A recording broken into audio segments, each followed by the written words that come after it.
Of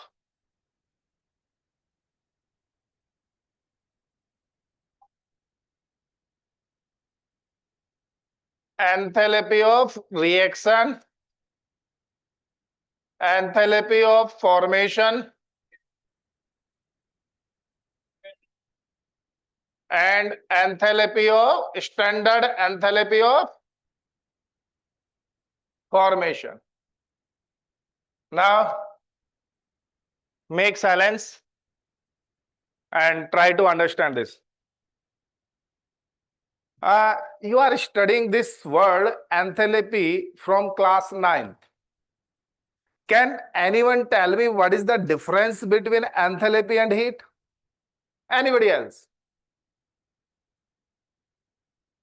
Sometime we use the word enthalpy and sometime we use the word heat. क्या ये हमारा अपना एक आर्बिट्रेरी वैल्यू है कि या हमारा आर्बिट्रेरी डिसीजन है कि भाई मैं अभी एंथैल्पी लिखूंगा अभी हीट लिखूंगा, या some logic is there? Since last 4 to 5 years you are studying this word enthalpy and you don't know the exact meaning of enthalpy. तो I think it's a wastage of time. अगर मेरे को 5 साल से मैं कोई वर्ड पढ़ रहा हूं और मेरे को उसका एग्जैक्ट मीनिंग नहीं पता, what is the meaning of enthalpy?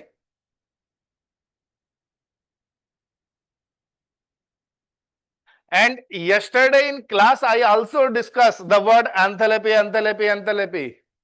और किसी ने नहीं पूछा कि सर एंथैल्पी और हीट में क्या डिफरेंस होता है?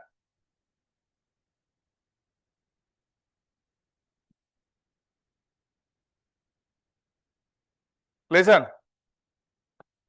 Whenever heat is released at constant pressure, whenever heat is released at constant pressure, the heat release is called enthalpy. अच्छा, जब भी रिएक्शन में, अभिक्रिया में, जब भी अभिक्रिया किसी समदाब पे होती है, एक कांस्टेंट प्रेशर पे होती है और वहां पे जो हीट का एक्सचेंज होता है उसको हम एंथैल्पी बोलते हैं. See most of time we use the word enthalpy क्योंकि हमारी सारी की सारी रिएक्शन लेबोरेटरी में होती है और लेबोरेटरी में जो प्रेशर होता है वो एटमॉस्फेरिक प्रेशर रहता है. तो ये जो एटमॉस्फेरिक प्रेशर है ये तो कांस्टेंट है ना, ये तो अब यहां पे जो हीट का एक्सचेंज हुआ है, ऊष्मा का जो एक्सचेंज हुआ है, इसको हम बोलते हैं एंथैल्पी. और ये हीट से अलग होती है. कैसे अलग होती है उसको रियलाइज करो. जैसे ये एक पेन है, मैं इसको बर्न करता हूं और एक छोटे से चैम्बर में बर्न करता हूं, तो 2 पॉइंट हो सकते हैं. जब मैं इसको बर्न कर रहा हूं तो इससे गैस निकलेंगी, गैस निकलेंगी तो वो एक प्रेशर क्रिएट करेंगी on the wall of the container. तो अब वो जैसे जैसे प्रेशर बढ़ता जाएगा ऐसे ऐसे ये वो जो प्रेशर है वो इसको कंपेल करेगा कि भाई तू और ज्यादा बर्न मत हो, तू और ज्यादा बर्न मत हो, क्योंकि यहां से जो गैस निकलेंगी उनको ज्यादा काम करना पड़ेगा ना, वर्क डन ज्यादा होगा ना, क्योंकि ऊपर प्रेशर कैसा है, ज्यादा है, और उसको ऊपर की तरफ प्रेशर क्या करना पड़ेगा, पुश करना पड़ेगा. गॉट माय पॉइंट और नॉट? तो जो हीट होती है अगर मैं उसको किसी चीज को कंबशन करता हूं तो या तो मैं उसको कांस्टेंट प्रेशर पे करता हूं, समदाब पे करता हूं, और या मैं उसको कांस्टेंट वॉल्यूम पे करता हूं, तो दोनों ही केस में हीट अलग अलग निकलती है. तो जो एंथैल्पी वर्ड यूज करते हैं हम, तो ये यूज करते हैं कि जो हीट का एक्सचेंज आया है वो किस पे आया हो, कांस्टेंट प्रेशर पे. Whenever heat is exchanged at constant pressure, this heat is called क्या, enthalpy. Have you got the word correctly? Now again I told you कि भाई ये enthalpy of reaction है, enthalpy of formation है, and standard enthalpy of formation है. There is no restriction here. कोई भी reaction है, कोई भी रिएक्शन है, किसी भी रिएक्शन के अंदर कुछ भी अमाउंट ऑफ हीट निकलेगा कांस्टेंट प्रेशर पे, उसको मैं क्या बोलूंगा? Enthalpy of reaction. ये एक बड़ी टर्म्स आ गई, ये एंथैल्पी ऑफ रिएक्शन हो गई। सपोज करो ये दुनिया की सारी रिएक्शन है और इस स्फीयर के अंदर आती है, तो ये एंथैल्पी ऑफ रिएक्शन हो गई। एंथैल्पी ऑफ फॉर्मेशन में कुछ क्या आ गया? रेस्ट्रिक्शन आ गया। क्या रेस्ट्रिक्शन है बोलो? 1 मोल प्रोडक्ट मस्ट बी देयर, एक तो मोल बनना चाहिए, और दूसरा अपने कॉन्स्टिट्यूएंट एटम से बनना चाहिए। तो इसका मतलब ये आपका आ गया एंथैल्पी ऑफ क्या? फॉर्मेशन। और स्टैंडर्ड एंथैल्पी ऑफ फॉर्मेशन, एक और रेस्ट्रिक्शन आ गया, क्या? कि जो कॉन्स्टिट्यूएंट एटम है वो अपने स्टैंडर्ड स्टेट में होना चाहिए। तो ये हो गया आपका स्टैंडर्ड एंथैल्पी ऑफ फॉर्मेशन, और ये एंथैल्पी ऑफ फॉर्मेशन, और ये enthalpy of reaction. Got it? तो किसी भी रिएक्शन के लिए, क्या यहां पे सपोज करो भाई कार्बन ग्रेफाइट है plus O2 goes to CO2, got it? और यहां पे कुछ हीट रिलीज होगी, इसको मैं एंथैल्पी ऑफ रिएक्शन बोल सकता हूं क्या? एंथैल्पी ऑफ रिएक्शन बोल सकता हूं क्या? Yes sir, no sir? क्या मैं इसको एंथैल्पी ऑफ फॉर्मेशन बोल सकता हूं? Yes sir, no sir? क्या मैं इसको स्टैंडर्ड एंथैल्पी ऑफ फॉर्मेशन बोल सकता हूं? Got it? तो this is the basic difference. Now in the last lecture we also have discussed the enthalpy of neutralization, enthalpy of जो दो, एक एसिड होता है एक बेस होता है, एक HCl हो गया, स्ट्रॉन्ग एसिड स्ट्रॉन्ग बेस, और स्ट्रॉन्ग एसिड स्ट्रॉन्ग बेस से NaCl plus H2O। How much amount of heat is release here? 57.1 किसमें? किलो जूल पर, very good, and in kilo calorie 13.6 kilo per mole. Got it or not? On the basis of that data, we have discussed so many questions. मैंने क्या किया था कि आपको acid का base का अमाउंट कम दिया, एक इस तरह के क्वेश्चन दिए थे, यही था ना? तो वो कम के हिसाब से ही मैं बना लूंगा। Second, what I have done कि मैंने एक को ज्यादा कर दिया, एक को कम कर दिया। One I taken in the excess and another one in the act as a limiting reagent. तो वहां पे भी क्या हुआ कि भाई लिमिटिंग रिएजेंट के अकॉर्डिंग बन जाता था। तीसरा, मैंने बोला कि कब वीक एसिड करेगा, क्या करेगा? बताना क्या होता है वीक एसिड के केस में? हीट ज्यादा निकलेगी कम निकलेगी? कम निकलेगी। क्यों? बाकी की हीट कहां जाएगी? वीक एसिड को तोड़ने में। तो वहां से एक एडवांस का क्वेश्चन बनता है कि भाई जो वीक एसिड है उसको डिसोसिएट कराने में हमारी कितनी एनर्जी यूज हुई।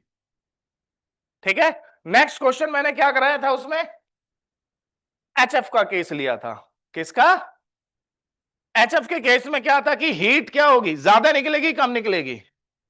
क्यों निकलेगी ज्यादा? Hydration energy. क्या होता है? What is the hydration energy? What is the hydration energy? और what is solvation energy?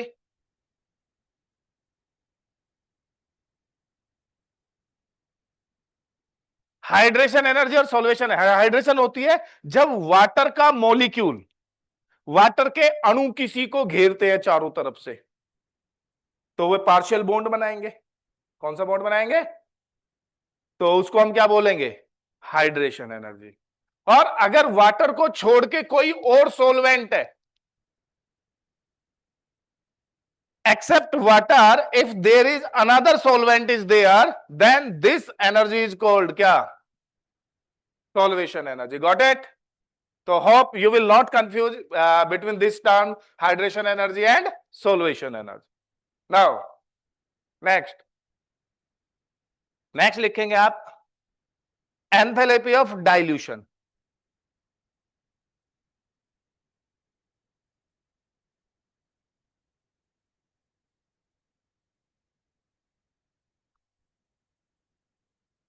एंथैलेपी of dilution. मैं बच्चों हिंदी में भी देख लेता हूं आप लोगों के लिए।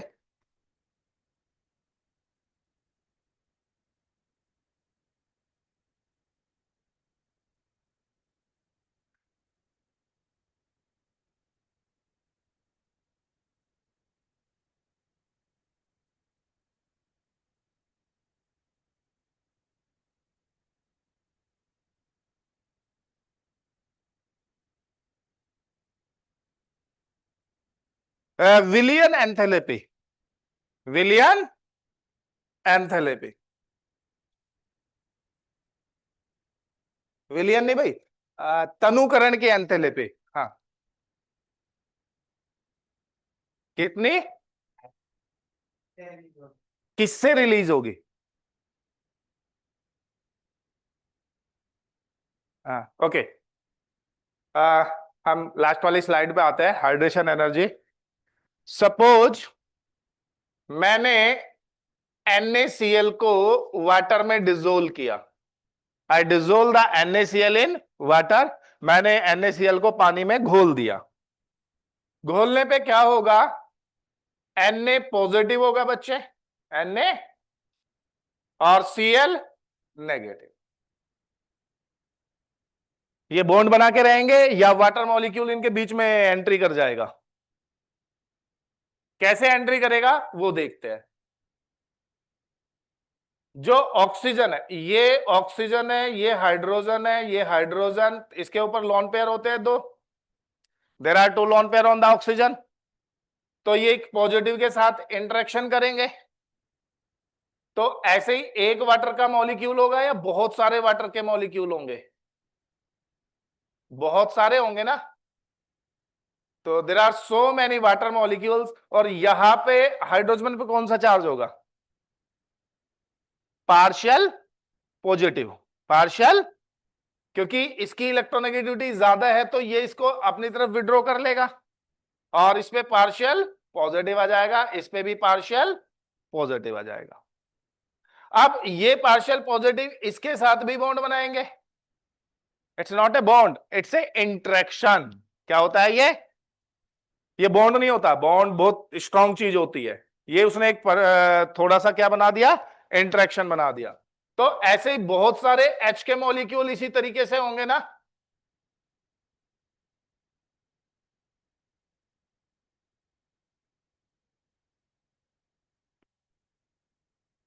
तो जब ये बॉन्ड, ये इंटरेक्शन होगा, तो इंटरेक्शन होने से क्या होगा? बॉन्ड फॉर्मेशन हुआ। बॉन्ड फॉर्मेशन में एंथैल्पी क्या होगी? रिलीज होगी। क्या होगी बच्चों? तो इसी रिलीज एनर्जी को हम क्या बोलते हैं? Hydration. Got it, got it. अब अगर यहां पे वाटर ना होके, what if suppose water is not there and instead of water there is another solvent, that is acetone, CH3COCH3। अगर वाटर ना होके यहां पे कोई दूसरा विलायक है और उसका नाम है एसीटोन, तो एसीटोन भी तो ऐसे ही करेगा ना। ये क्या करेगा? ये इधर पार्शियल नेगेटिव आएगा, इस पे पार्शियल, तो ये भी दो पोल बन गए यहां पे। तो पोल बनने से क्या होगा? ये भी NaCl को इसी तरीके से चारों तरफ से घेरेगा, और जब it will surround NaCl molecule तो इंटरेक्शन आएगा, एंड जो इंटरेक्शन आएगा तो वहां पे एनर्जी रिलीज होगी, तो उस एनर्जी को हम क्या बोलेंगे? Solvation energy. Hope you got the concept very clearly. What is the difference, exactly difference between solvation energy and hydration energy? Now next, enthalpy of dilution and enthalpy of solution.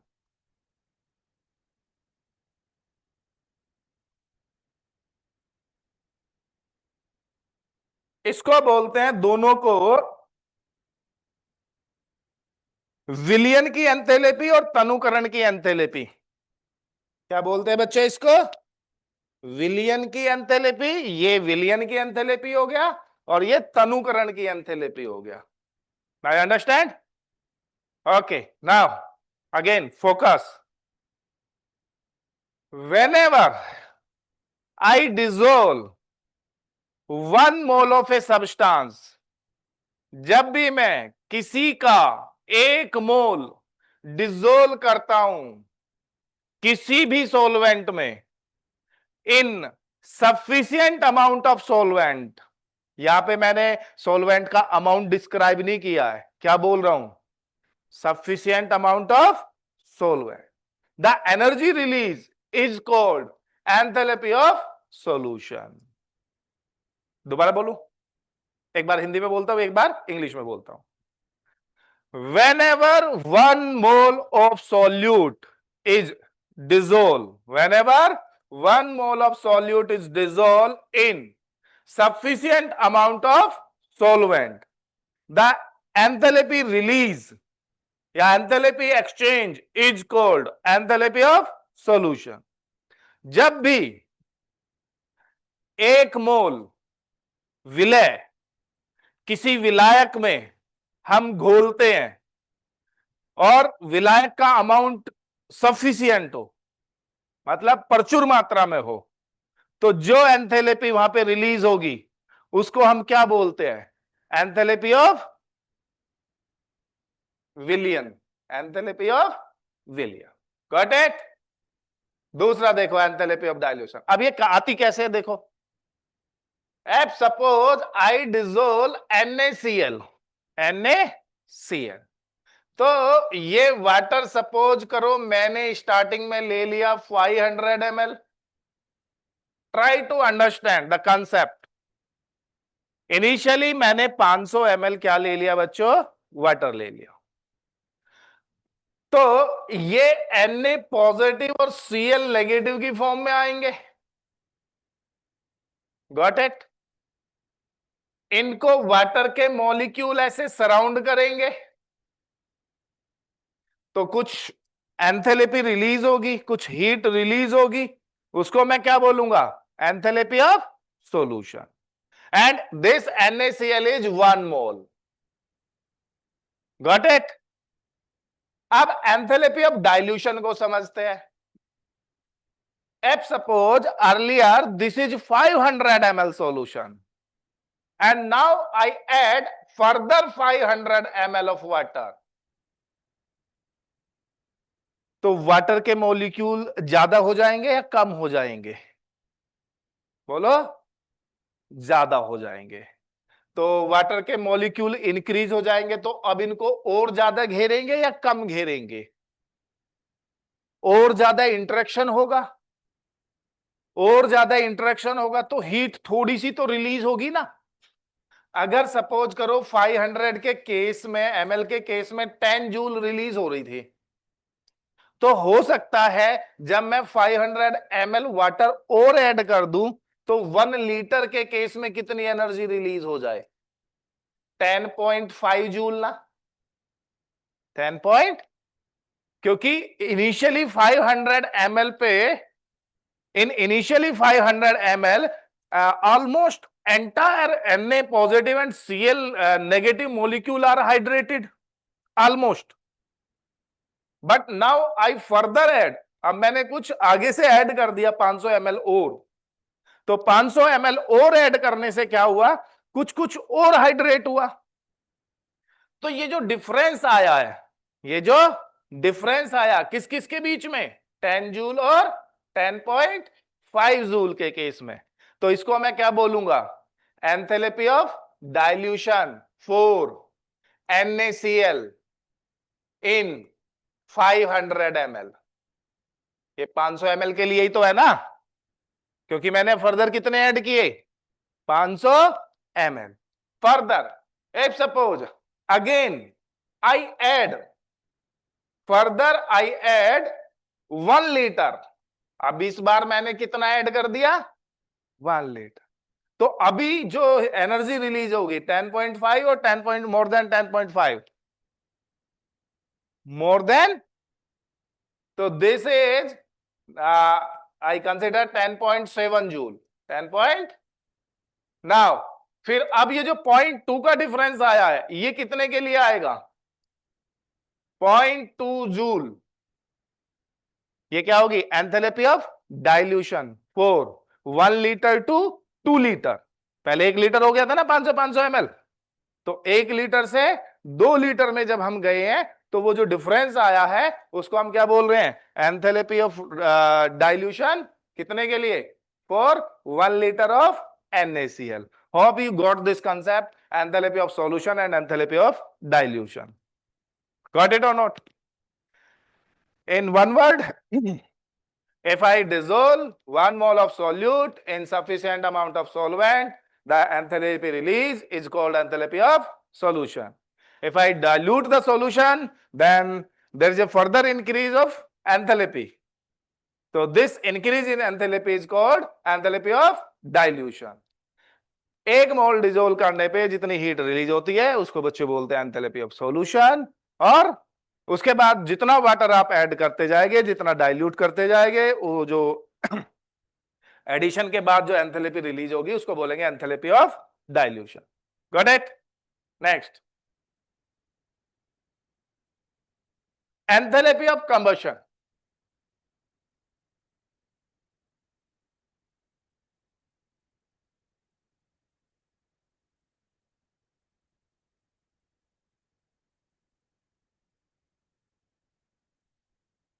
Enthalpy of combustion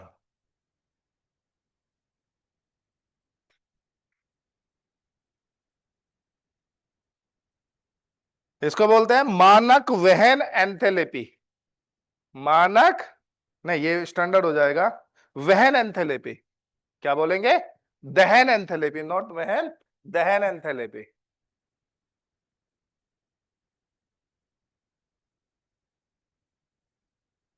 Rishabh sir, गुरुदेव का है।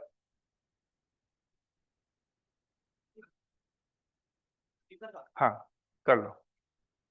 Enthalpy of combustion ये क्या होता है? When we combustion, जब मैं 1 mole compound को sufficient amount of oxygen के साथ उसका दहन करता हूं, उसका कंबशन होता है, तो जो एनर्जी रिलीज होती है, जो एनर्जी, उसको हम क्या बोलते हैं? Enthalpy of combustion. Enthalpy of combustion. Got it?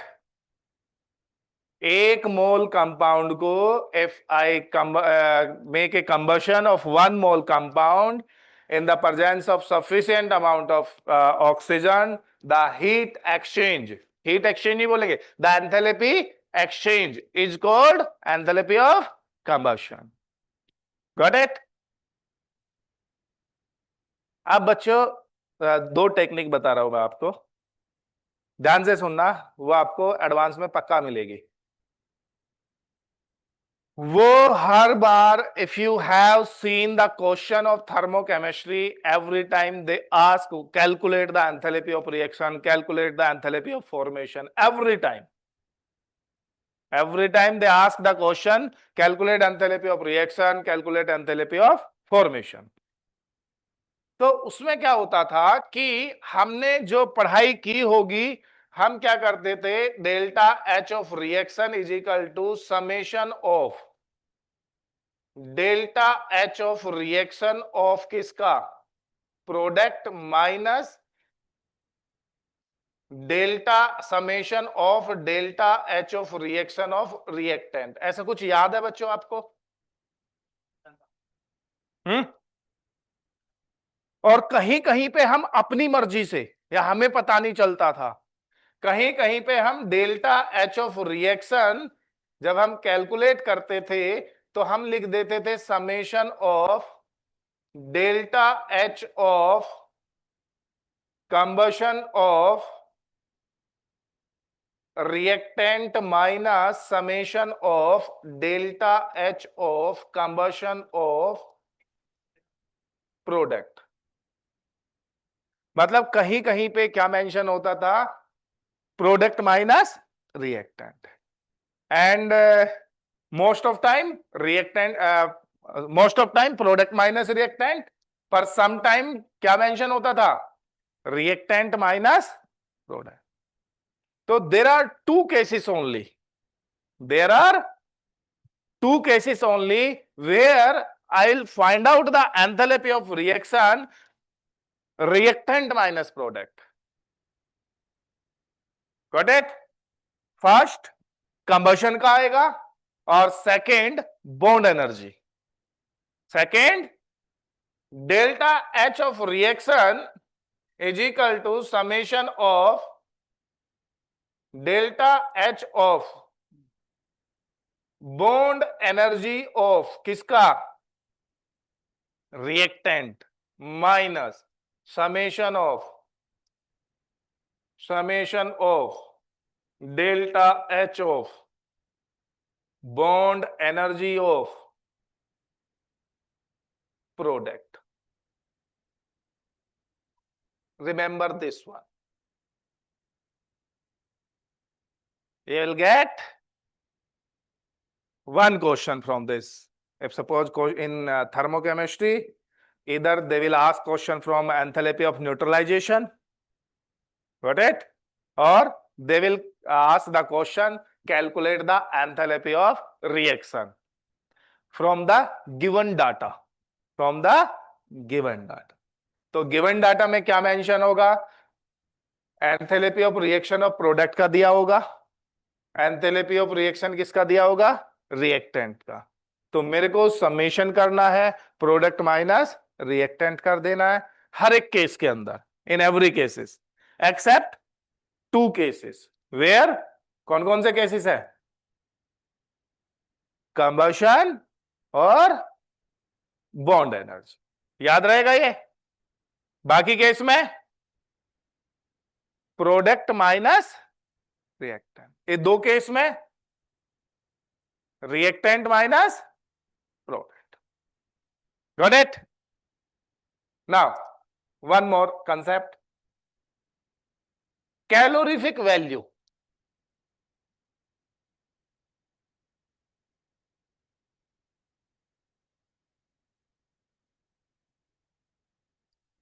Calorific value, calorific value होती है, हिंदी में बोलते हैं इसको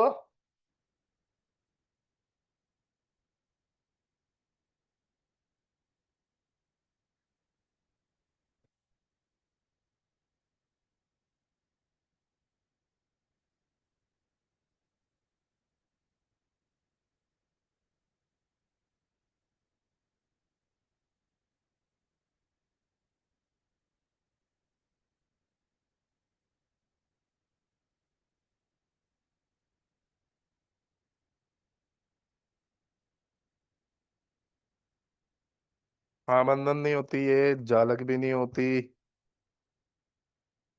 लियंत्रनुग्रह से पवित्रता, एंट्रोपिक, पता नहीं भाई इसको कैलोरीफिक वैल्यू को.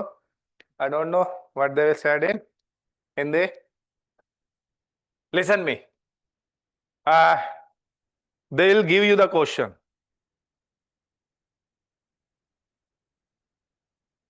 Question: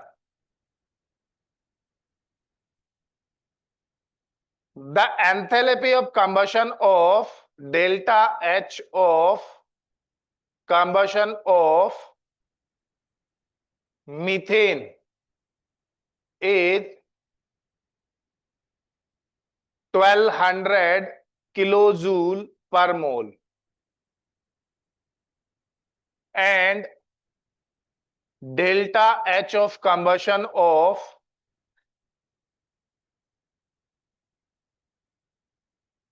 H2 is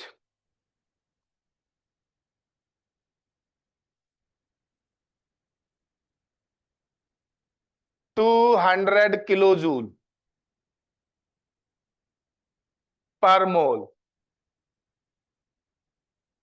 Which one has high calorific value?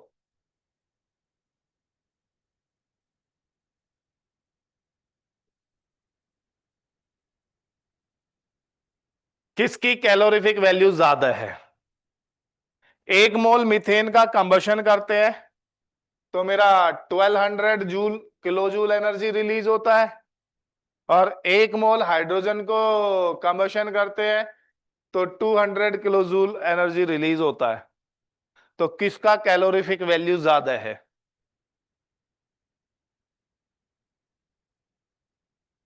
हम्म, बोलो, माइक से बोलो।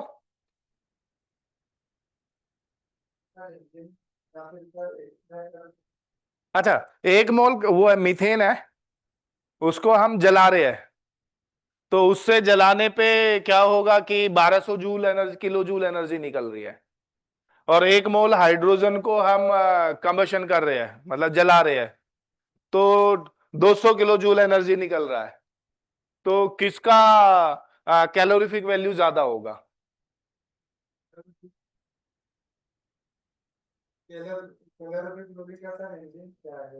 कैलोरीफिक ही बोलते हैं शायद इसको, क्योंकि कैलोरी हिंदी में ही बोलते हैं ना, जूल और कैलोरी तो हिंदी में भी होता है, तो आई थिंक ये कैलोरीफिक वैल्यू ही होती है। Listen me, okay, I will explain. ये क्वेश्चन भी आपको जेई मेंस लेवल पे they ask so many times. Calorific value, the energy release when 1 gram of substance, when 1 gram of substance का जो combustion होता है वो कंप्लीटली हो जाता है। When 1 gram substance combustion take place completely, the energy release is called enthalpy of combustion. तो 1 ग्राम के लिए कैलोरीफिक वैल्यू कितने के लिए कैलकुलेट करते हैं हम? 1 ग्राम के लिए। कितने ग्राम के लिए?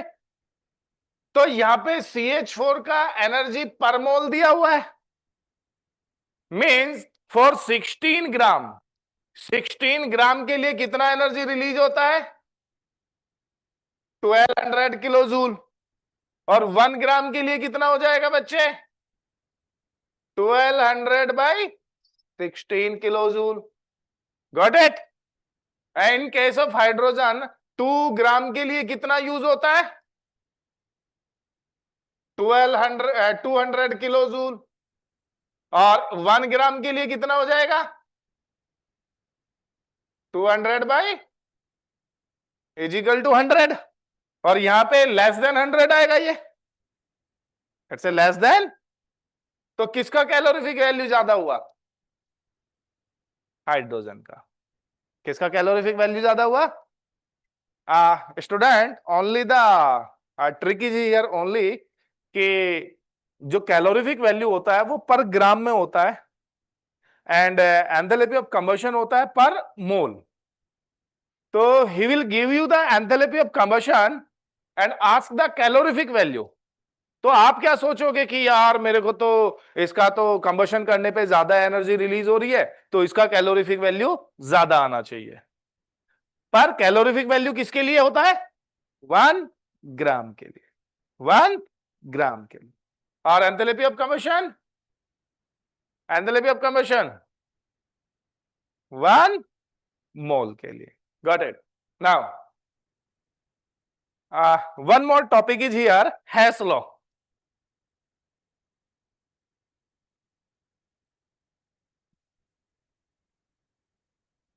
फिर आपको एक या दो एडवांस के क्वेश्चन मैं इसमें कराता हूं कि कैसे क्वेश्चन वो पुट करेगा। हैसला क्या कहता है?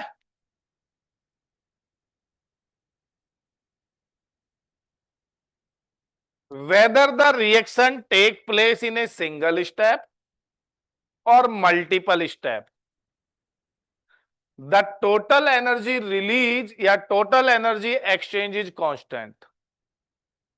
कोई अभिक्रिया या तो एक स्टेप में हो या एक से ज्यादा स्टेप में हो, तो जो एनर्जी होगी वहां पे वो कितनी होगी? बराबर ही होती है। जैसे C प्लस हाफ O2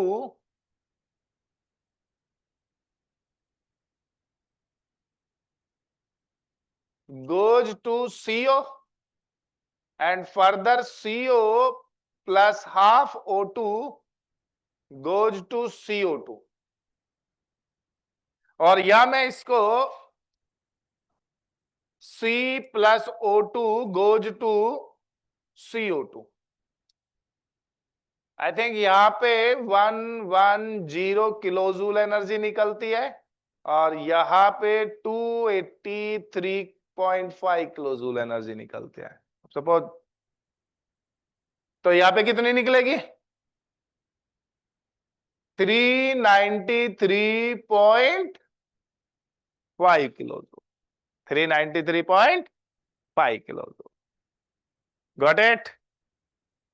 एक क्वेश्चन दूं आपको, बढ़िया वाला।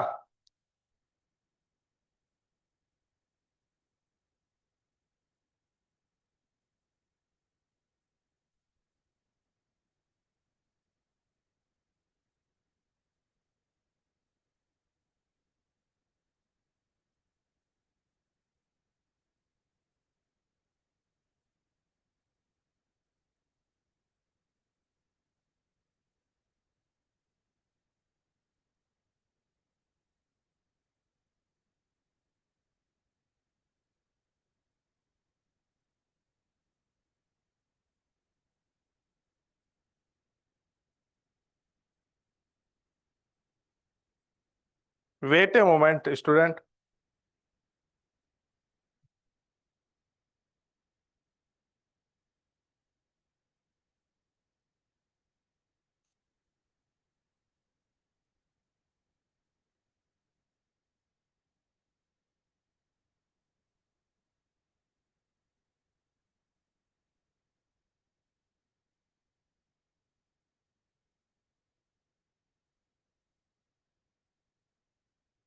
Calculate the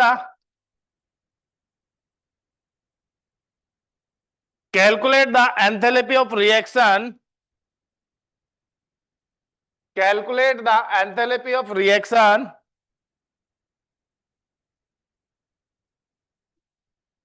from the given data। जो डाटा आपको दिया जाएगा उससे एंथैल्पी ऑफ रिएक्शन आपको कैलकुलेट करना है। आपको गिवन है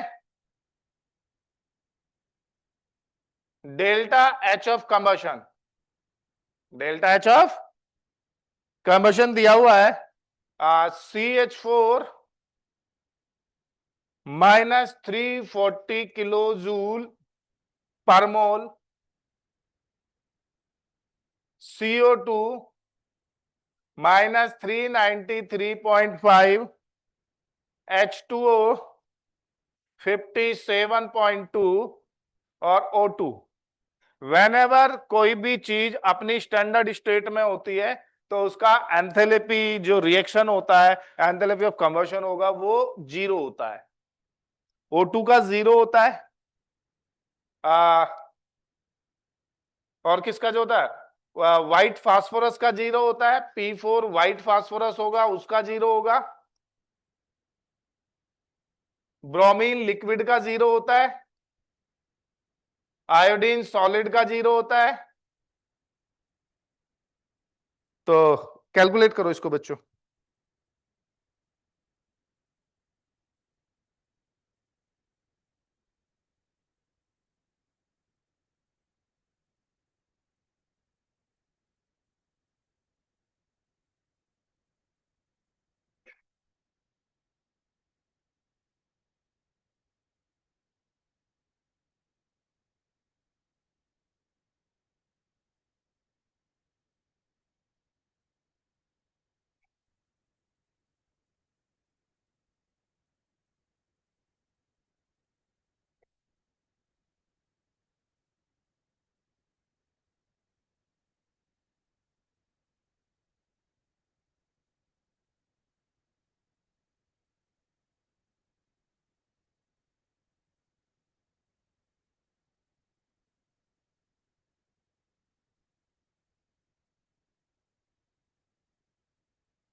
कैलकुलेट करो बच्चों।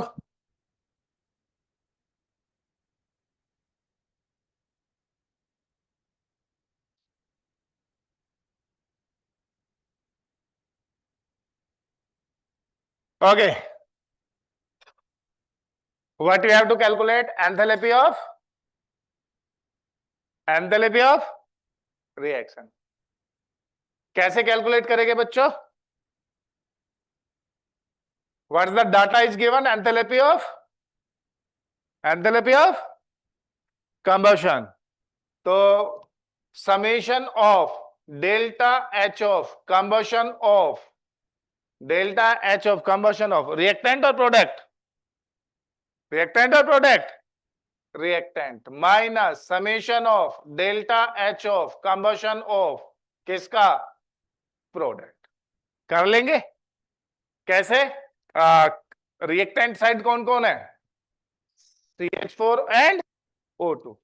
तो CH4 and O2, O2 0 minus यहां पे CO2 एंड H2 और 2H2O, 2H2. I have to multiply by 2. तो ये आ जाएगा कितना? -340 प्लस 0 माइनस कितना आ जाएगा? ये CO2 माइनस माइनस क्या हो जाएगा? Plus 393.5 and it become the minus 57.2 multiply by is equal to the answer. Got it? एक दूसरा क्वेश्चन देखते हैं हेस लॉ पे. Calculate the enthalpy of formation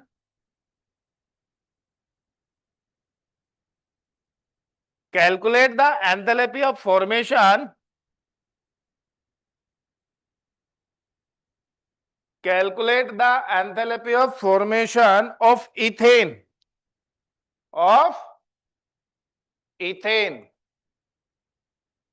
from the following data. Anyone who attempt this question and find out the correct answer, उसको मेरी तरफ से reward होगा कुछ ना कुछ. Calculate the enthalpy of formation of ethane from the following data या from the given data. C solid plus O2 goes to CO2 gas. Delta H of reaction is equal to minus 393.5 kilojoule. Second, H2 plus half O2 goes to H2O liquid. Delta H of reaction minus 285.5 kilojoule. Third,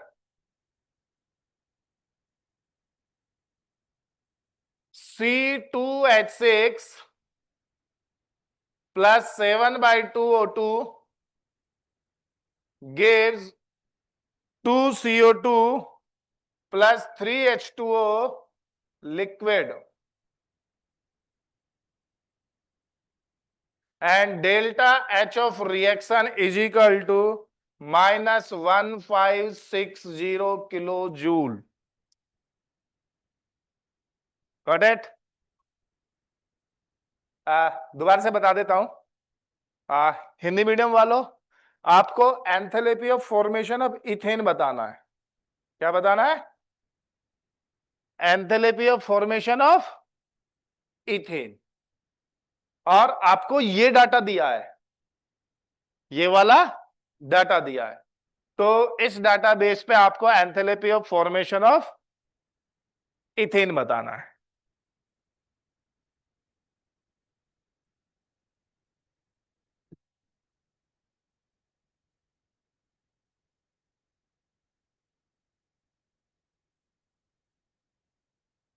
ये हो जाएगा फिर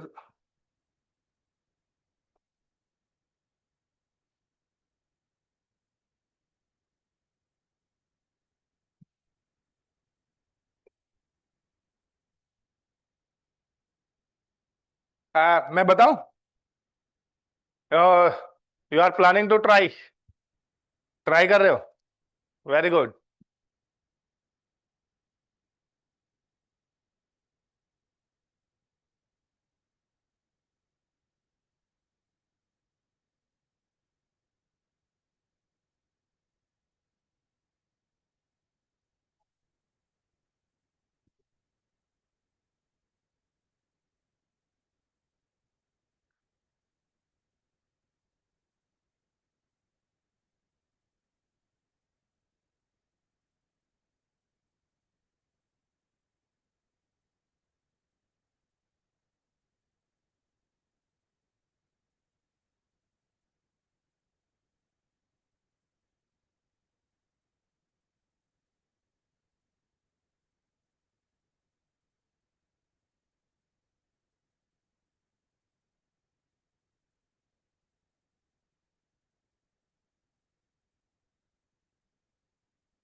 let's try try try.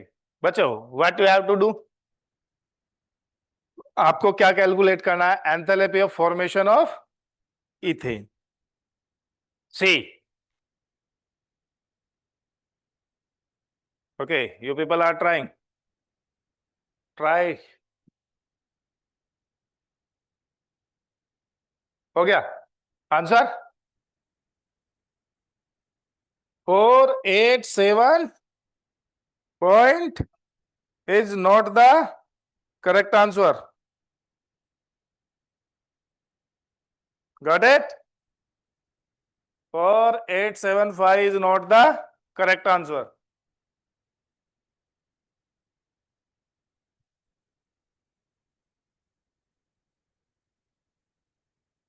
Okay, let me explain and I'll give you the another question.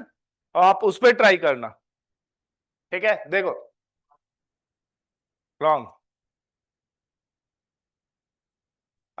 They ask enthalpy of formation of ethane. Enthalpy of formation of ethane.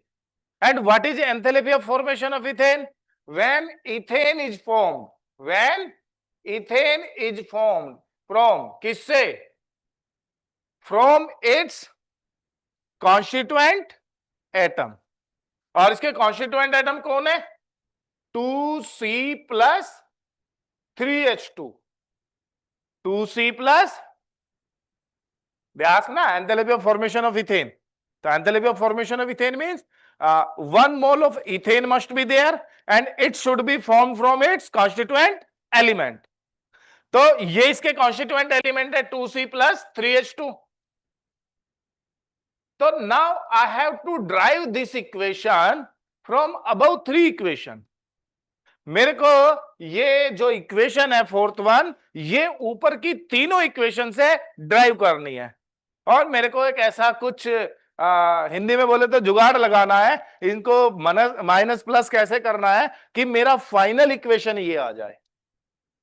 Final equation ये आ जाए. ये आपको कभी भी नहीं मिलेगा, गिवन नहीं होगा. Calculate the enthalpy of formation of ethane. You have to think, okay, ethane means 2C plus 3H2 goes to C2H6. Now, if suppose मेरे को ए साइड क्या चाहिए बच्चों? 2C. कितना चाहिए? 2C. तो आई have to multiply this one by multiply by 2 ना, क्योंकि 2 यहां चाहिए मेरे को. मल्टीप्लाई बाय 2 2 और ये वैल्यू भी मुझे क्या करनी पड़ेगी? Multiply by 2.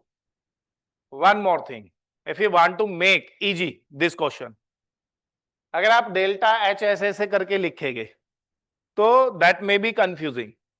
आप क्या करो, अगर मैं इस हीट को यहां पे प्लस करके लिख सकता हूं ना, 393.5. अगर हम रिएक्शन में लिखते हैं तो प्लस लिखते हैं और डेल्टा एच करके लिखते हैं तो आगे माइनस लिखते हैं. गॉट इट और नॉट? अरे एक्सोथर्मिक रिएक्शन में C plus O2 goes to CO2 plus heat mention करते हैं ना. तो ये जो हीट है ये प्लस की है माइनस की है? प्लस क्या है? whenever I write this heat at delta H of reaction is equal to minus लिखूंगा अभी इस हीट को, तो मैं क्या करता हूं, इसको यहां पे माइनस मेंशन है, तो ये सारे माइनस को मैं प्लस कर लेता हूं और यहीं पे मेंशन कर लेता हूं. हाँ, it's like that, 84 point something like that. हाँ, कुछ कैलकुलेशन मिस्टेक हुआ होगा. तो ये प्लस का कर लिया, ये भी मैं प्लस कर लू ना, ये हटा देता हूं, ये सारा हटा दिया, और ये मैंने किसका कर लिया बच्चों? प्लस का. मेरे लिए इजी रहेगा, मेरे लिए I multiply by this one by 2. Okay, मेरे को H2 कितने चाहिए? 3. तो I have to multiply this one, multiply by 3, 3, 3, and this one also 3. Got my point? And here one molecule of C2H6 is there. और ये C2H6 मुझे किस side चाहिए? Right hand side and left hand side? Right hand side. तो मेरे को इसको reverse कर देना पड़ेगा.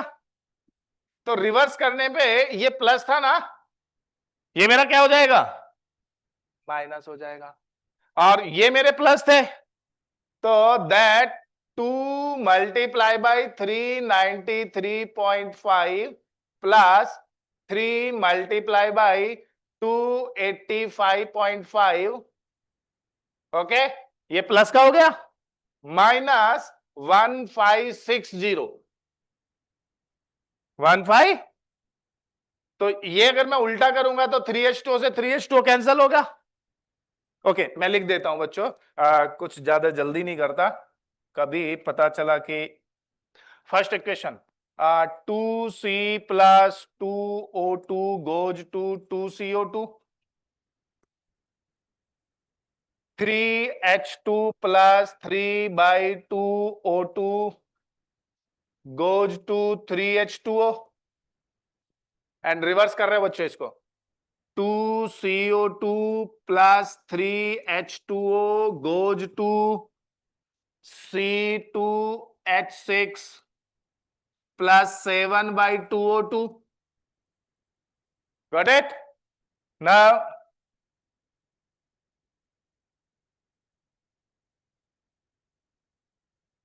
two CO2 cancel. 3H2O cancel.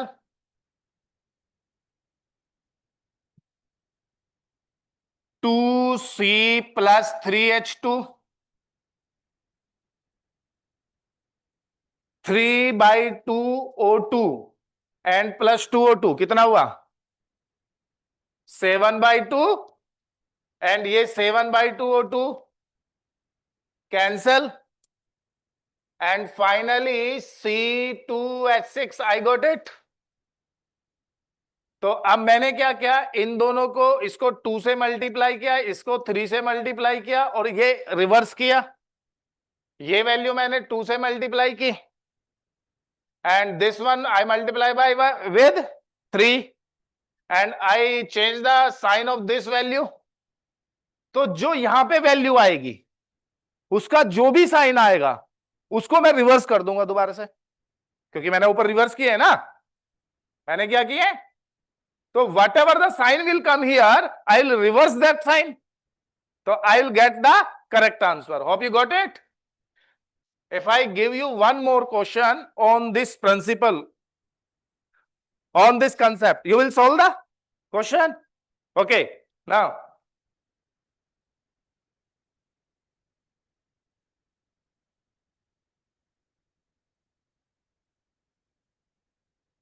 this is the NCERT question.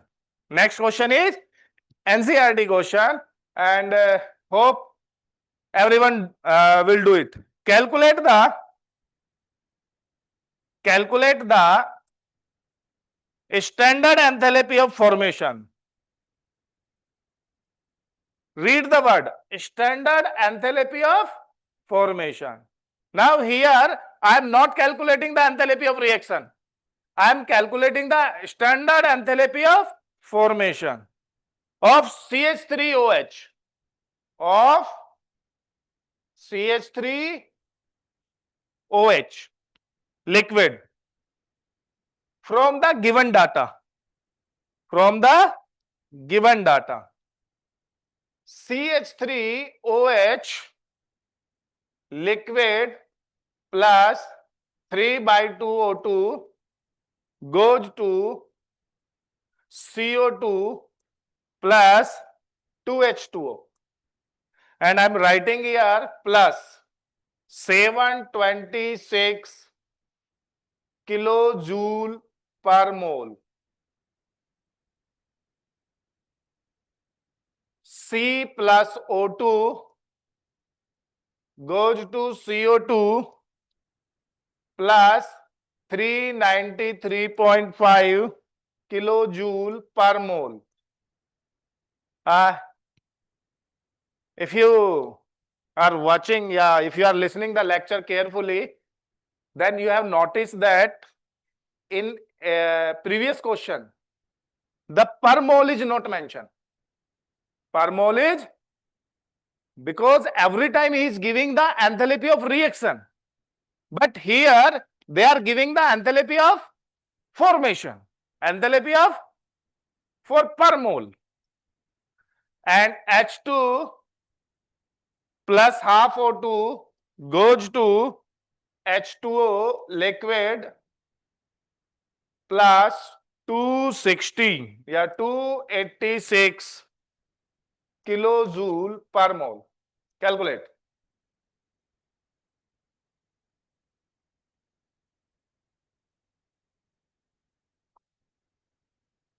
Calculate the standard enthalpy of formation. और इसको मैं हिंदी में भी पढ़ देता हूं, ये तो एनसीईआरटी है.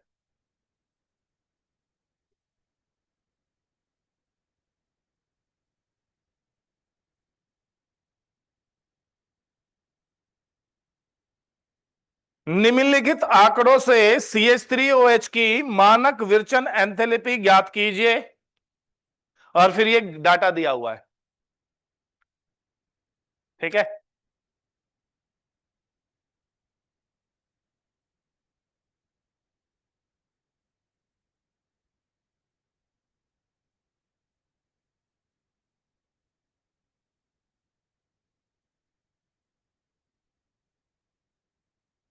दे दो. अरे ये संदीप एक पानी पकड़ा दे. बहुत बहुत धन्यवाद मैम आपका.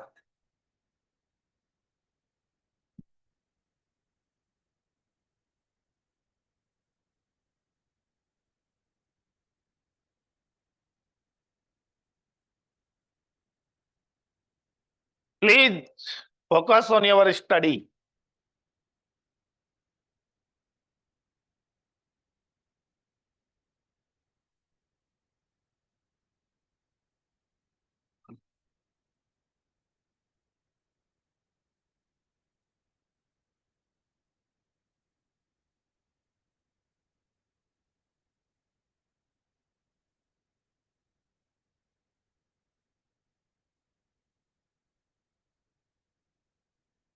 कितना? I have to see the answer. Your answer is 249, 249. Positive और नेगेटिव? Positive. No, it's not correct answer. Negative is answer would be negative. Answer negative में ही होगा, पर 239, 239, 239. You have committed a mistake, मतलब कहीं छोटा मोटा मिस्टेक कर रहे बच्चों. बहुत आसान. देखो आपको क्या पूछा उसने? Enthalpy of formation of CH3OH. तो मेरे को यहां पे what I have to form here? CH3OH. That means standard equation, 1 carbon is there, 2H2 is there, and half O2 is there. Half 1 mole is formed, and standard enthalpy, then it must be the graphite. Suppose they are asking the standard enthalpy of formation, that it means कि ये 100% graphite होना चाहिए, otherwise it not possible to calculate the standard. तो बस ये equation को drive कर लो ऊपर की इक्वेशन से, ऊपर से कुछ ऐसे सेटिंग करो कि भाई किसी को प्लस, किसी को माइनस, किसी को मल्टीप्लाई, किसी को डिवाइड, कि फाइनल इक्वेशन आपका ये आ जाए, फाइनल इक्वेशन ये आ जाए। कैसे आएगा? How many carbon is there? 1, that means 1 is there, no issue. How many hydrogen is there? 2, that means I have to multiply this equation by 2. Got it? And CH3 must be on the right hand side, so I have to reverse this equation. I have to, so that means 393.5 plus 286 multiply by 2 minus 726. Whatever the answer will come, whether it's positive, अगर positive आएगा तो मैं answer किस में बोलूंगा? Negative में, और negative आया तो पॉजिटिव में बोलूंगा। तो ये पॉजिटिव का वैल्यू ज्यादा आ जाएगा ना, पॉजिटिव का वैल्यू, और ये तो दैट मींस पॉजिटिव वैल्यू आएगा, तो फाइनल आंसर किसमें होगा? नेगेटिव में। Hope you will attempt such kind of question ना थर्मोकेमिस्ट्री के अंदर। One more thing, in how many cases we will do reactant minus product? How many cases? 2। कौन से? Enthalpy of combustion and enthalpy of bond energy के case में। ठीक है, चलो बच्चों, आपका ये जो अभी पेपर हुआ उसको डिस्कस करें। ठीक है,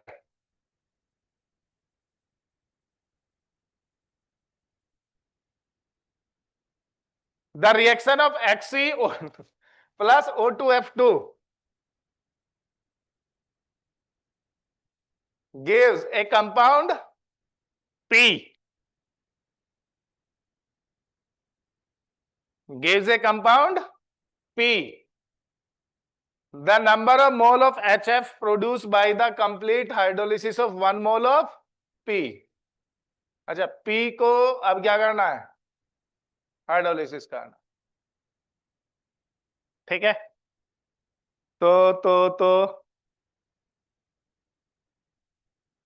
क्या आना चाहिए मेरे को कि मैं इस क्वेश्चन को अटेम्प्ट कर दूं? इधर I can think this is a fact, और ये मेरे को याद नहीं था, that's why I could not attempt this question. And another point can be, I must be know how hydrolysis take place. I must be know how hydrolysis take place. And second, how xenon will react with O2 and F2. What is the nature of xenon? And third point, if suppose I know the product, I know the product. Suppose I am telling you, I remember that here XCF4 plus XCO3 plus O2 product will form. Then how will you balance this equation? Suppose I remember, I am very laborious student and I am very devoted to my study and I mug up all fact. So on the basis of that, I remember, okay, this compound will be XCF4, XCF4 plus XCO3 plus O2. Then I will balance this equation. Can you balance this equation within 30 seconds? Can you balance this equation within 30 seconds? POC से balancing नहीं आती. It will, suppose simple reaction is there, then we can apply the POC and stoichiometry we will calculate. Okay. So to do such kind of question, I have to teach you two things first. First, how we make the balance of a chemical equation. And that should not be greater than 30 seconds. Within 30 seconds, I should balance any chemical equation. And second point, how hydrolysis take place. If suppose I hydrolyze this NH3 plus H2O, what should be the product? A pH3, then what should be the product? Got it or not? NF3, what should be the product? If I Cl2O7, what should be the product? So such kind of technique I should know how the reaction will proceed. There is no concept of mugging up all these things. Okay? So first I will teach you how to balance a chemical equation.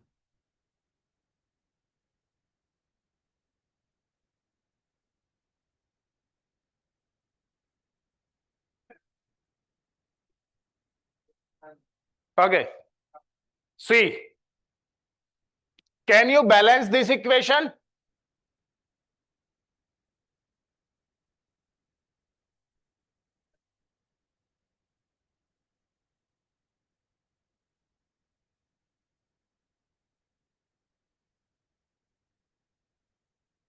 Try to balance this equation.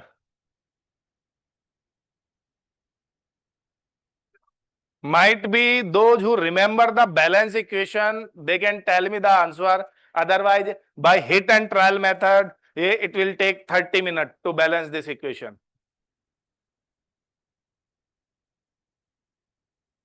By hit and trial, it will take 30 minutes. And if you not believe, try to attempt this reaction, how to balance this equation with the hit and trial method. Balance. Might be you have too much confidence. Okay, give me reaction, I will balance within 1 minute.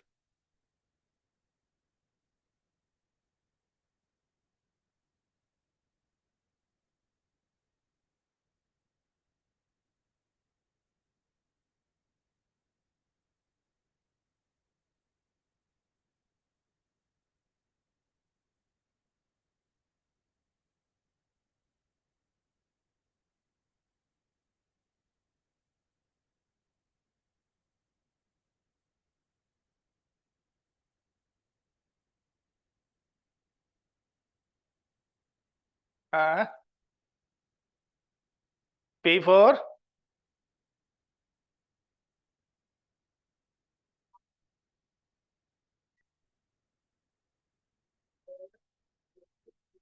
Is it balance? No. It's not a balance equation, my dear. There are 4 phosphorus here and 2 phosphorus. Total 6 phosphorus, and here only 4. So it's not a balance equation. NaH2PO2. तो अरे 2 आगे लगा हुआ है तो 2 हो गया ना, multiply by 2 and 2 2 4. Okay, 4 phosphorus 4 and then what? Sodium 2, oxygen 4 2 ja 6, and here only oxygen is 4. 2 2 ja 4 and 4 oxygen and 2 oxygen, 6 oxygen is there. It's not a balanced chemical equation. Try. And if suppose I teach you how to balance this equation within 15 seconds, then it would be a magic for you, na? Yes, sir. Okay, then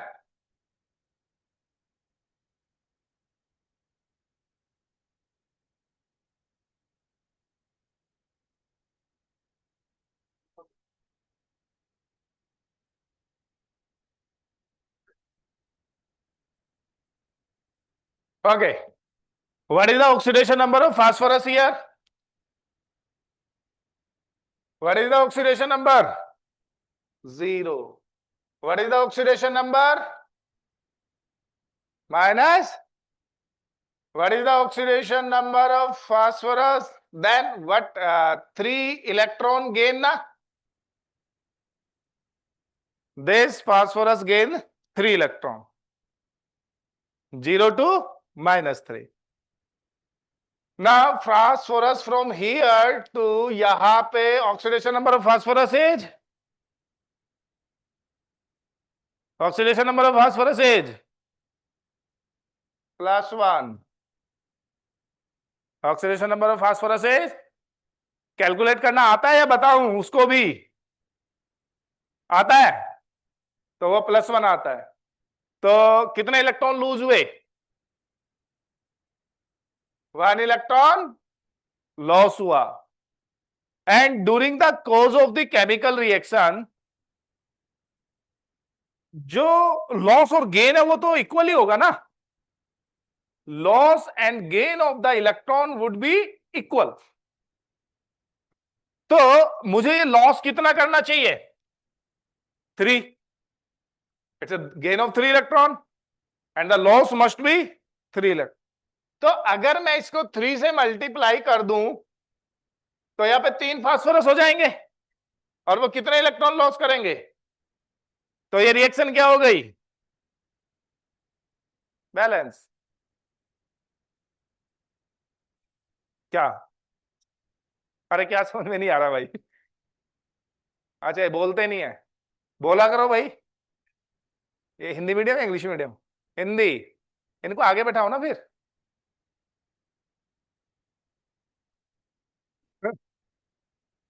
हाँ आगे बैठाओ इनको, इधर आ जाओ। Last table come here.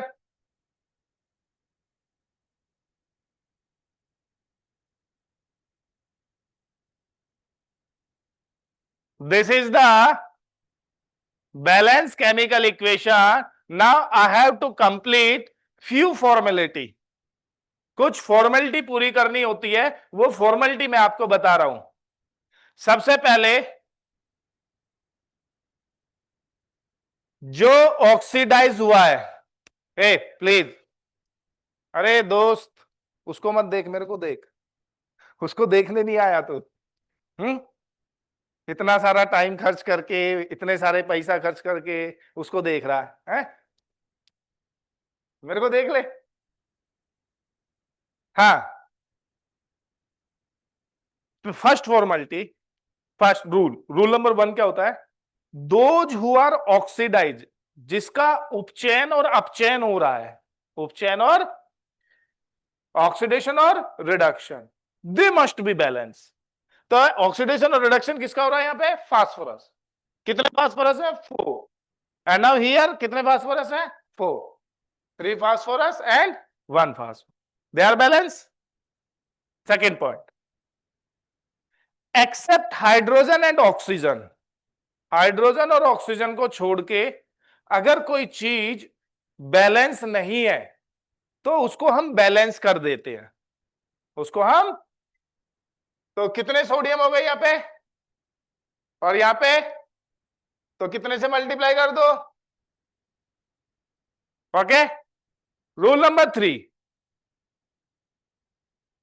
Now oxygen को balance करेंगे हम with the help of water molecule. With the help of, कितने ऑक्सीजन है इधर? 4, इधर 6, 6। तो what I will do? 3H2। If hydrogen is not balanced, I'll balance with the help of H ion. With the help of, अगर मैं H ion यहां पे लिखूंगा तो चार्ज क्रिएट हो जाएगा ना? पर इस रिएक्शन पे चार्ज है ही नहीं। There is no charge in this reaction.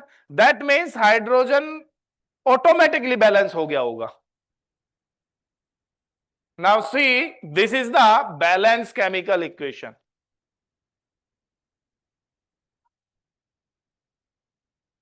Got it और नॉट? रूल नंबर 1 बच्चों, क्या सीखना है आपको बैलेंसिंग में? Just learn one thing, you will balance within 10 second. You have to balance loss and gain. You have to balance. If you balance this point, this one, loss and gain, your reaction automatically will balance. कुछ दिमाग नहीं लगाना, मेरे को कुछ दिमाग लगाना बाद में फिर नहीं. एन लिखा, अपने आप बैलेंस होती चली गई. और अगर if suppose you commit a mistake on this topic कि भाई लॉस और गेन को आपने इक्वल से बैलेंस नहीं कर पाए, then it become very difficult for you to balance this chemical equation. Got my point or not? So first of all, for advanced exam, we must know how to balance a chemical equation within 15 seconds. Within. Now I am telling you the rule. Rule number 1. फिर मैं किसी को भी पूछ सकता हूं. I can ask anyone, and you have to remember orally only. Rule number 1. First, identify the element which are going to oxidise and reduce. हम जो इसका उपचयन और अपचयन हो रहा है उनकी पहचान करेंगे. Rule number 1. रूल नंबर 1 क्या होता है? Identify the element which are going to oxidise and reduce. Hindi में क्या बोलेंगे? उन एलिमेंट की पहचान करेंगे जिनका उपचयन और अपचयन हो. Rule number 2. Balance the species या balance the element which are going to oxidise and reduce. फिर पहले मैंने पहचान करी, फिर मैंने उसको क्या करा, जो जो ऑक्सीडाइज और रिड्यूस हो रहे हैं उनको क्या करा? बैलेंस करा. उसको क्या करा? जिनका उपचयन और अपचयन हो रहा है उनको बैलेंस करेंगे. Rule number 3. Rule number 3. Identify the change in oxidation number of each species. जिसका उपचयन और अपचयन हो रहा है उनके ऑक्सीडेशन नंबर में कितना चेंज हो रहा है उसको हम क्या करेंगे? पहचान करेंगे. कितना कितने का चेंज हुआ. इसमें कितने का चेंज हुआ था? 3 का. इसमें कितने का चेंज हुआ था? 1 का. Rule number next. जो चेंज हुआ है उसको क्रॉस मल्टीप्लाई करेंगे. उसको क्रॉस मल्टीप्लाई क्यों कर रहे हैं हम? बराबर करने के लिए. क्या करने के लिए? To make equal. जैसे यहां पे 3 गेन हुआ, 1 लॉस हुआ, तो मुझे इसमें 3 का मल्टीप्लाई करना था और इसमें कितने का करना था? 1 का. तो 1 से तो कुछ फर्क ही नहीं पड़ रहा था ना. There is no effect of 1. So जैसे सपोज करो मैंने 6 इलेक्ट्रॉन लॉस करे. कितने इलेक्ट्रॉन लॉस करे? और ये बच्चा 2 इलेक्ट्रॉन गेन करता है, तो मैं कितना होना चाहिए? 1. और ये 3. If I am losing the 6 electron and it is gaining the 2 electron, so 1 Rahul must be there and 3, what is your name? And 3 Himanshu should be there. तो फिर बैलेंस हो जाएंगे ना हम, क्योंकि रिएक्शन में जो इलेक्ट्रॉन लॉस होंगे या गेन होंगे वो कहीं जाएंगे नहीं ना, वो वही रहेंगे. तो एक ने अगर लॉस करे तो दूसरा गेन करेगा. ठीक है. Then after cross multiplication, after we will balance the element except hydrogen and oxygen. Except hydrogen and next step, oxygen will balance with the help of water molecule and hydrogen with the help of H positive. ठीक है. कौन बच्चा बताएगा मेरे को ये सारे rule एक साथ? क्या क्या स्टेप होगा और सीक्वेंस में ही होगा इसी तरीके से. ऐसे नहीं हो सकता कि पहले मैं वाटर बैलेंस कर लेता हूं. Okay, tell me.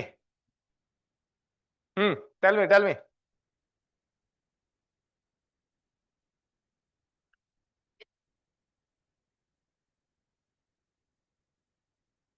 सबसे पहले वो सतत बनेंगे जिसका ऑक्सीकरण और उत्प्रेरण हो रहा होगा।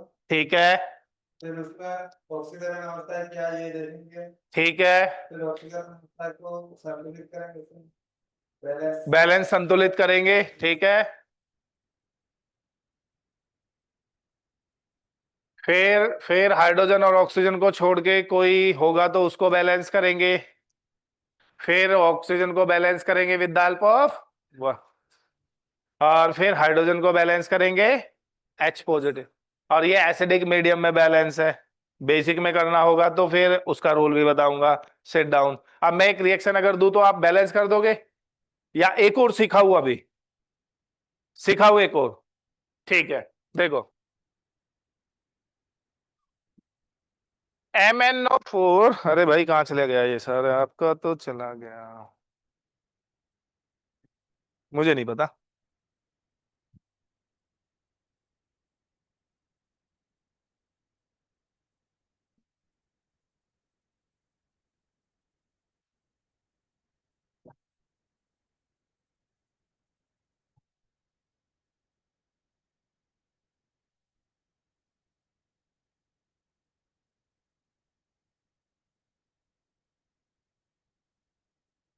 ओके।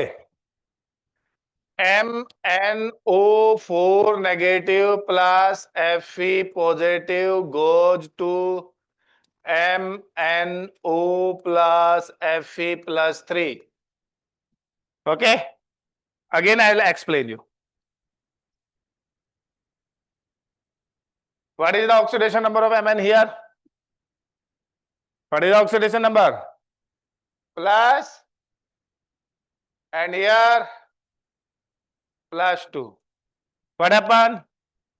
क्या हुआ? 5 इलेक्ट्रॉन क्या हुए? गेन। 5 इलेक्ट्रॉन। यहां पे +2 से क्या हुआ? +3। क्या हुआ? 1 electron. and I have to make loss and gain equal. I have to make loss and gain. तो what should I do?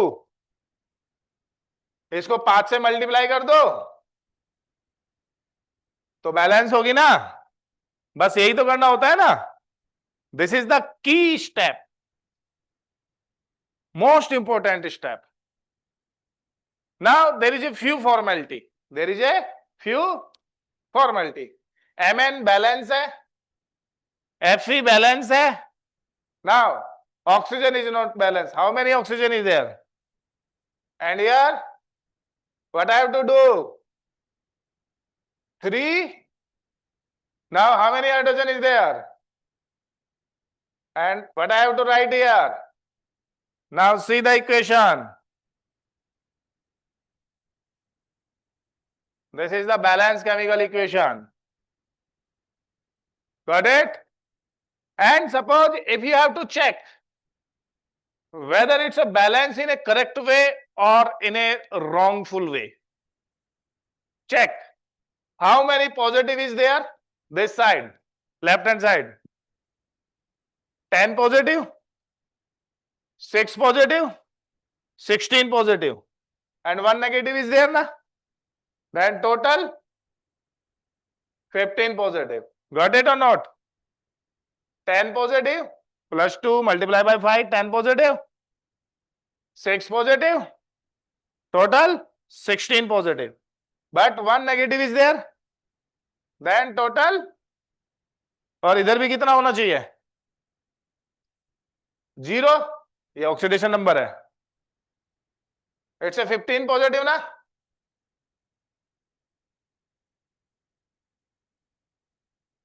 That means this is a balanced chemical equation. If I give you one more equation, you will balance na? Sure? You remember every step? Who will tell me? चलो भाई, बड़ा मुस्कुरा रहा है। दे दे भाई, इसको mic दे दो।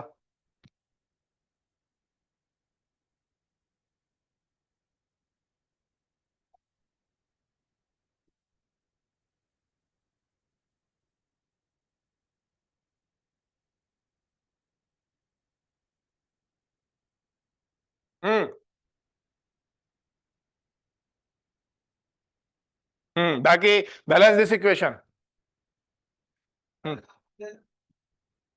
हम्म महाराष्ट्र से. कहां से हो? भोपाल से. ओके.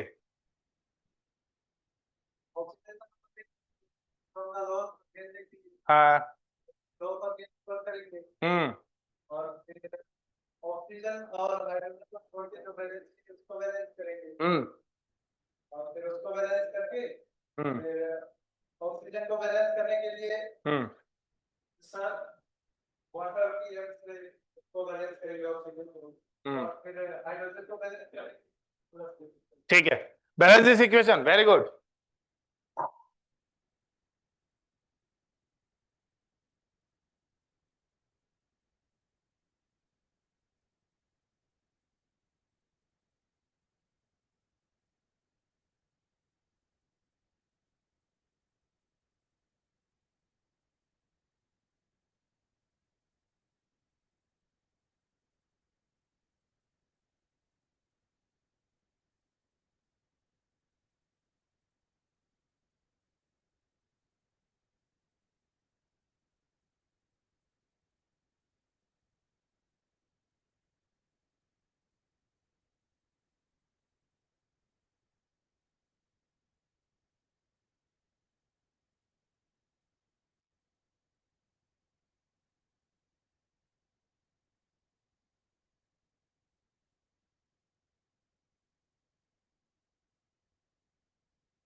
वो बैलेंस दिस इक्वेशन. हाँ. अरे माइक ले आओ ना. हाँ बोलो. 2x plus n plus Cr2 O7 plus 3x plus 3ab2 plus Cr2 O3 plus 3ab plus H2O. Wrong answer है आपका बच्चे.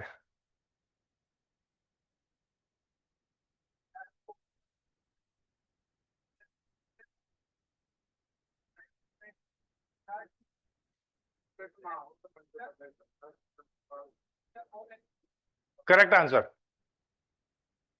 क्लैपिंग कर दो बच्चे के नाम के. देखो. See. What is the oxidation number of CR here? What is the oxidation number? Plus see. What is the oxidation number here? Plus. What happened? Gain of. Gain of. Gain of कितने electron? 3 electron. But how many CR is there? 2. तो multiply by is equal to. अरे ऐसे सोचो. जब reaction में आएगा तो ये Cr2O7 कंप्लीट आएगा ना. तो whenever one molecule will come, in one molecule though 2 Cr is there, so 1 Cr is gaining 3 electron and the entire molecule will gain the 6 electron. And this much loss of, then what I have to do? Multiply by, then it is a balance chemical equation. Complete the formality. Cr balance, Fe balance. How many oxygen is there? 7. Here. How many hydrogen is there? 8. Check the charge. Check the charge to check the whether this reaction is balanced or not.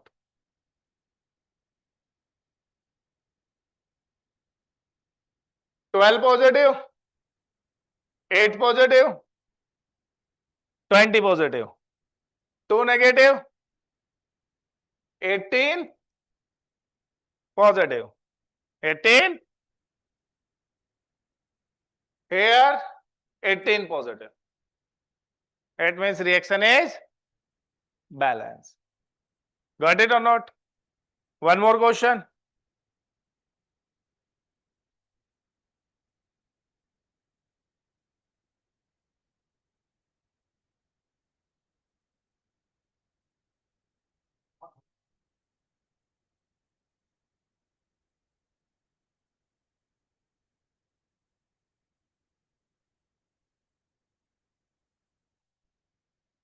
Okay.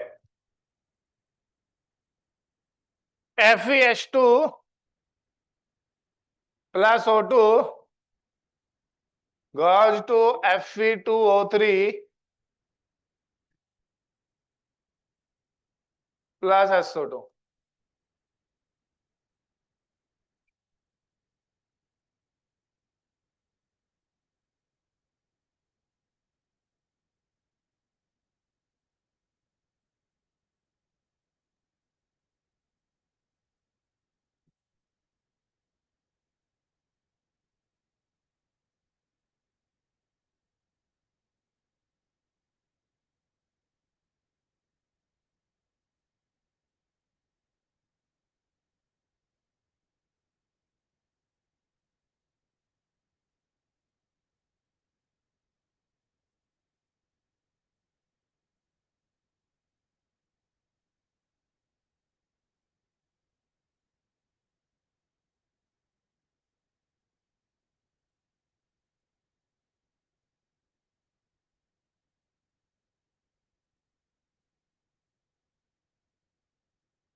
Himachal, please make a silence.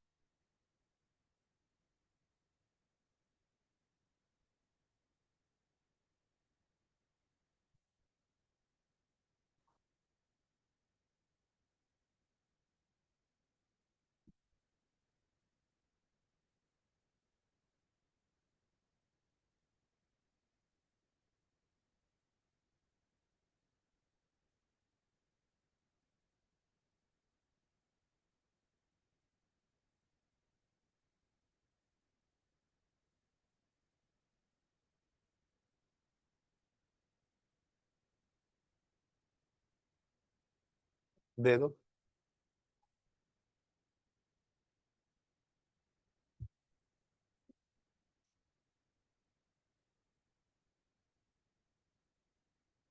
No.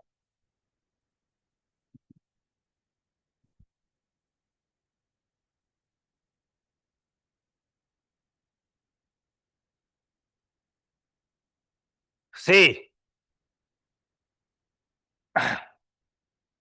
Any student who balance this equation? No. What is the oxidation number of Fe here? Plus, plus 2. Fe exists only in plus 2 and plus 3 oxidation state.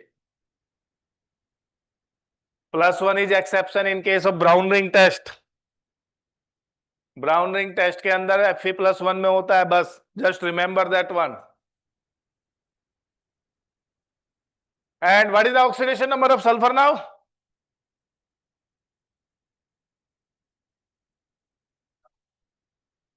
-1.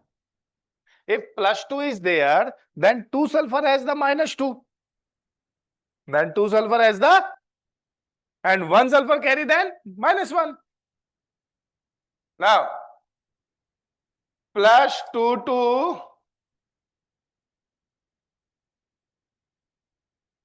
+3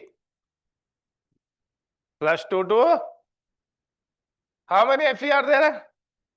2. Here 1.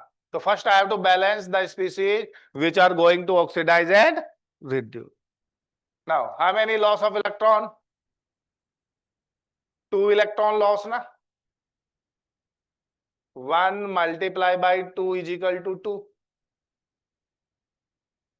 1 Fe loss 1 electron, 2 Fe loss 2 electron. Now sulfur is -1 to +4.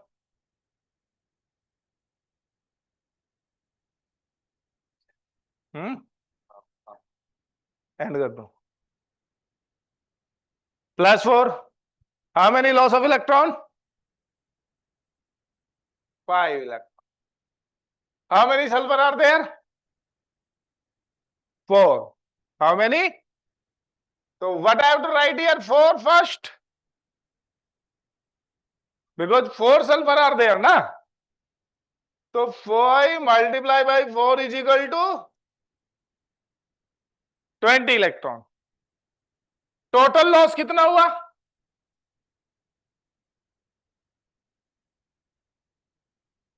Total loss 22 electron ना? 20 plus 2 22 electron. Gain must be कितना gain होना चाहिए? 22 electron. And if you make it equal, then reaction will be balanced. What is the oxidation number of oxygen? Here. From 0 to here -2. And here also 1 oxygen is gaining. कितने electron? 2. 1 oxygen is gaining. So how many oxygen must be there? 11. कितने? 11. Then I can write here 11 by 2. Now it's a balance equation.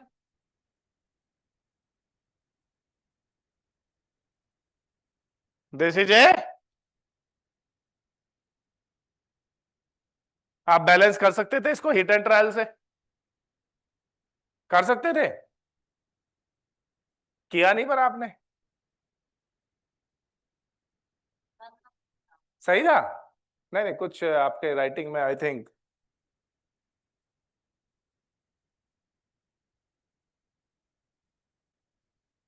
Okay I thought it's a 4.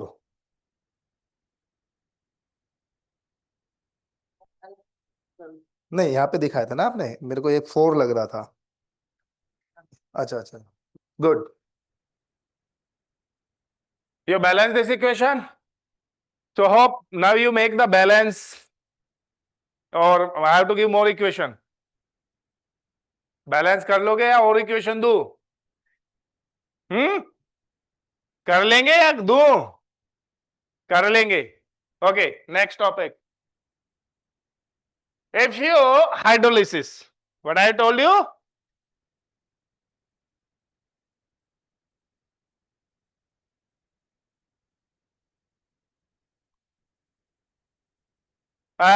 If someone asks you, okay, later I will finish it. Cl2O7 plus KOH, what will the product will form? आपको अब जादू दिखाता हूं inorganic equation में, जो आप सोचते रहे कि रट्टा ही लगेगा इसका, ये मगप ही होगा, वो मगप नहीं होता. यहाँ पे देखना क्या प्रोडक्ट बनेगा, पता नहीं. देखो कैसे बनाना. First of all it's oxide and it is a acidic oxide. It is a first mix with the water. Mix with the water. Now I can write here H2Cl2O8. If I add water in this molecule,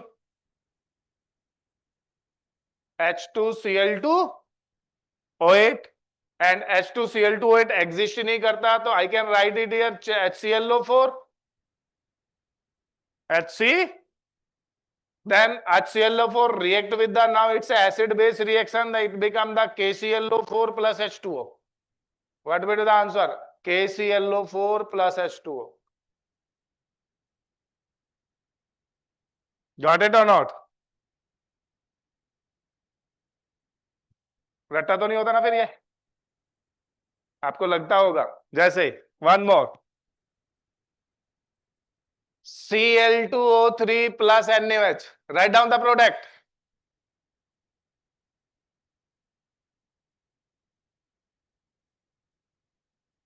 Write down the product immediately.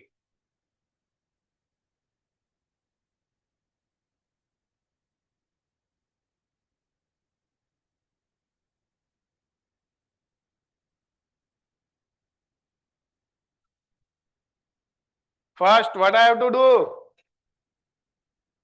Add the water. What it will become? H2Cl2O. Then what it will become? HClO2. React with the NaOH. क्या बन जाएगा? NaClO2 plus water. ना? Water. P2O5. P2 react with the KOH, form the product. Do it fast.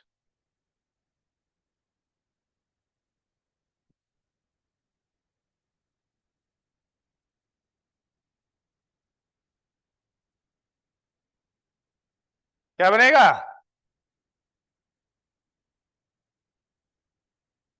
Add the water. Add the water क्या बन जाएगा? H2P2O and ये क्या बन जाएगा? HPO3 ना? And react with the what it will form?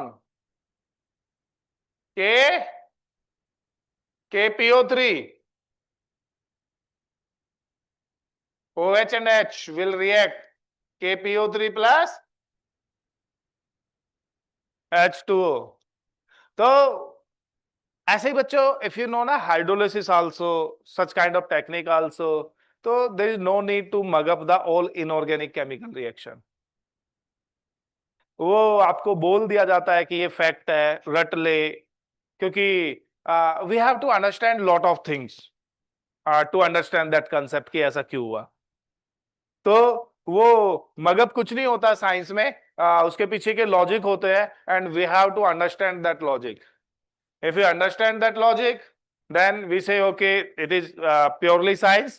Otherwise, we say it's not science. It's exception is there, exception. और Kota series देखी है ना? उसने बकवास ही कर दिया सारा कि इनऑर्गेनिक तो क्या है, एक्सेप्शन ही है। एक्सेप्शन नहीं है बच्चों। साइंस में एक्सेप्शन होता ही नहीं है। साइंस में क्या होता है? एक्सप्लेनेशन दूसरी तरीके से होता है। उसका एक्सप्लेनेशन किसी दूसरी तरीके से है जिसको हम एक्सप्लेन नहीं कर रहे या हमें नहीं पता। दैट्स व्हाई वी से it is a exception. Got it? Now class is over. Hope you enjoy the lecture and in the next class we will discuss the paper